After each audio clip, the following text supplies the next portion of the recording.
You guys, look at this box that just showed up for me. This is either the new rack that Chris at CSerpents built for me, or it's the used Commodore 64 computer that Kent ordered. It's got 64 kilobytes of RAM, and it is a classic. 1982 was a great year for personal computers. But it's got my name on it, so I'm pretty confident it's not an old computer that smells like a cat litter box. Dang it! We're going to do an unboxing, a review, and a setup, including something that I haven't seen other channels do before, and that's how to link two of the same rack together so that they run as one rack off of one thermostat. But first, take a look at this 3-second logo graphic. I'm going to do you guys a huge favor. From here on out, this is going to be B-roll, and the guy talking to you will be slightly future Bob, maybe holding a snake or something like that, because here's what I'm trying to avoid. This tape is really on there. I need scissors. I can't find the scissors. You know what? I'll just get a knife. That's a butter knife. Why did I grab a butter knife? Ow! That's a cut. I need a Band-Aid. Okay, it's open. Packing peanuts. How many do we have? 1, 2, 3. Hi there. Slightly future Bob here with Tiger Lily. This is what I call a grow-out rack. I have the exact one here already, and it's where Evie, Lydia, Ron, Delilah, and Molly live for now. They're all subadults. I've recently upgraded some young snakes from their hatchling tubs to the larger 9-liter rubs, or really useful boxes, I think is what that is. I have a couple, including Tiger Lily here, who likes to be out roaming and just very confident snakes. So I think the extra room in a V35 tub will be appreciated rather than scary for them. But we'll see. Let's start with my review of the CSerpents racks. I've got several of them, including a CSerpents hotbox incubator. So as an experienced user, my review is this. I like them. A rack is a simple thing, shelves and heat tape. They're easy to make yourself, but mine are just in my house. They're not in a basement or a garage or whatever. So these look really nice, and they're well built, and they come ready to go. There are a lot of really great rack builders out there, but Chris at CSerpents does a great job at cranking out these nice looking PVC racks. So that's why I keep ordering stuff from him. Everybody, including CSerpents, has relatively long lead times right now, so I make sure that I order a rack 6 weeks before I actually need the thing.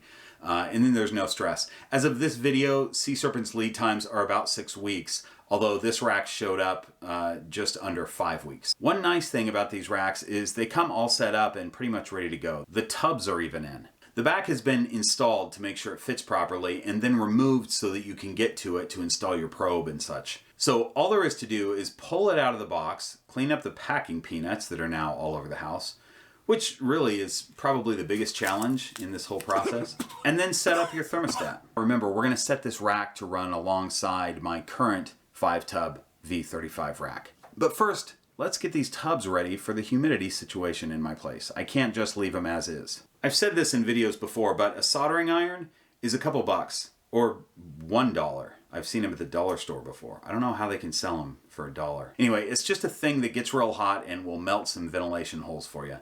So do it outside or in the garage. She's going in my shirt. Are you going in my shirt? Oh, in and out. Okay. So do it outside or in the garage. The fumes from melting plastic obviously are bad for humans, but way worse for snakes. Don't let them breathe fumes from burning plastic, or burning incense or burning candles or anything like that. That's a quick tip for new keepers watching. Don't burn stuff around your snakes. Really sensitive respiratory systems. Okay, the tubs are ready to go. It's time to set the thermostat and link these two racks together so they can be running as one. First, let me just say that I so appreciate my Patreon supporters. That's been a really great community, and I've been really enjoying getting to know and interacting with that awesome group of supporters. But there might be some people who would like to be a part of this community of really cool, non-judgmental, thoughtful reptile keepers, but they maybe can't do a Patreon subscription. I have a solution for all of us. I've started a Discord server, and I'm kind of figuring Discord out right now. Hopefully by the time the video's up, I can have a link to the Discord. This is where everybody can go for free and chat. Again, I'm just right now setting it up, so I've got to have it ready by the time I upload this video, and it'll be available. It won't have all the bells and whistles that I want, but I think it's going to be really cool. It's going to allow people to come together and have kind of a nice community experience that we're having that on Patreon for the Patreon supporters, but I want it for everybody also. And by the way, Patreon supporters are going to get exalted status on the Discord server. All right, link to that Discord is below in the description, hopefully, as long as I'm done with it. Patreon supporters, thank you so much for your support and help with this channel. You guys are the ones who are keeping it going. Okay, here we go with the rack linkage. I have my existing rack plugged into a Vivarium Electronics thermostat. It's a VE300 with dual zones, meaning that it's basically two separate thermostats in one. I have one zone running Echo's enclosure and the other handling the existing grow out rack. The dual zones have nothing to do with what we're doing here though, so don't let that confuse you. I'm just using one of the zones as its own separate thermostat. So regardless of the brand that you have and regardless of whether you have a dual zone or not, it doesn't matter, this should work. I say should work, by the way, because I've found that heat tape isn't always consistent. And if you get a weird string of heat tape, it might not run exactly the same as the other. That's a rare instance, but if that happens, you may have to have a separate thermostat. So I've seen people strip the connections on their heat tape and then like wire the two together like some sort of small town carnival ride repairman. We're not going to do that. Actually, that's probably fine to do. I just have an easier way. So what I'm doing is taking my current thermostat off the power strip and I'm going to plug it directly into the wall. Right now I have several thermostats just going into a power strip so I can plug them all in, right? So this one's going directly into the wall. And now I'm going to take a power strip that I just bought and I'm plugging that into the back of my thermostat. This is normally where your heat tape plug goes. This is a pulse thermostat, so it's just powering whatever is plugged in here on and off based on the temperature of the probe. So if I start with two racks that are both at room temperature, I unplugged my existing rack and it's cooled down for a while, so they're both at the same temp. But I plug them both into this power strip. This thing should pulse them both up to 88 to 90 degrees using the one probe that's on my existing rack. So while that's heating up, let's see what's going on in Kent's corner. Hi, I'm Kent, and I'm standing in the corner. Nobody puts Kent in the corner. I'm just kidding. That's from Dirty Dancing. You remember that one? 1987, Jennifer Grey, Patrick Swayze. Awesome movie. Anyway, I'm Kent. And you know what though? If you haven't seen that movie, I highly recommend it. So, but if you're watching Patrick Swayze movies, I do not recommend Ghost. I don't recommend any horror movies. Anyway, let's get back to Kent's Corner. You know what though? Roadhouse. That's a good Patrick Swayze movie. I think he won an Oscar for that, or a Grammy or something. Roadhouse. Roadhouse. Huh. Peter Griffin. Huh. Roadhouse. Do you guys watch Family Guy? Because that... Kent, did you even do a Kent's Corner? You know, after looking at the tape, I think I might have gotten carried away. It only goes for another 10 minutes though, so I think it'll be fine. Just cut to the end, please. Thank you for watching Kent's Corner, your favorite show that talks about all the movies, and Family Guy, and Greatest American Hero, and Charles in Charge. Man, we talked about so many movies and TV shows. This was the greatest Kent's Corner ever. Sorry, folks. You're welcome, everybody.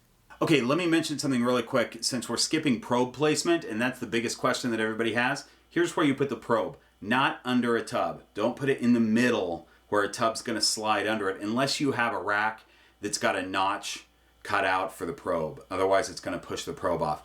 You're going to put it in the corner.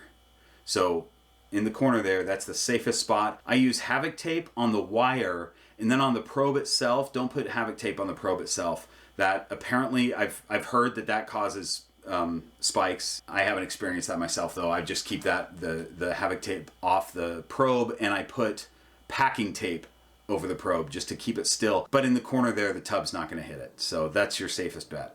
Now that the rack is good to go, the only thing left to do is the fun part.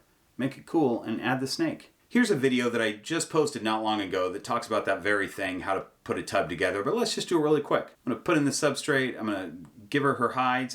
I'm not washing her hides, and I'm giving her the ones that she's used to because I want her to have that smell. I'm also giving her a plant that's been in her other enclosure, not washed. I'm going to give her new Reptichip and a water dish, a little bit bigger water dish. Captain Feral is the other snake that I'm upgrading from a rub to the new rack. He's a snake that, again, is a little bit small for a tub like this, but he's really confident and likes to move around a lot. He's currently in shed though, so I'm gonna wait for him to shed out and start moving around again, and then I'll put him in the new rack. And then I've got 3 empty spaces that I'm sure will be full in the coming months with these growing young ones. So tell me in the comments below what your favorite rack is, or what your favorite just general enclosure is. Especially those of you who have multiple enclosures, let me know what you like best. Thanks so much for all the likes and the subscribes, and I'll see you next week. Check out the Discord. I hope I have Discord up.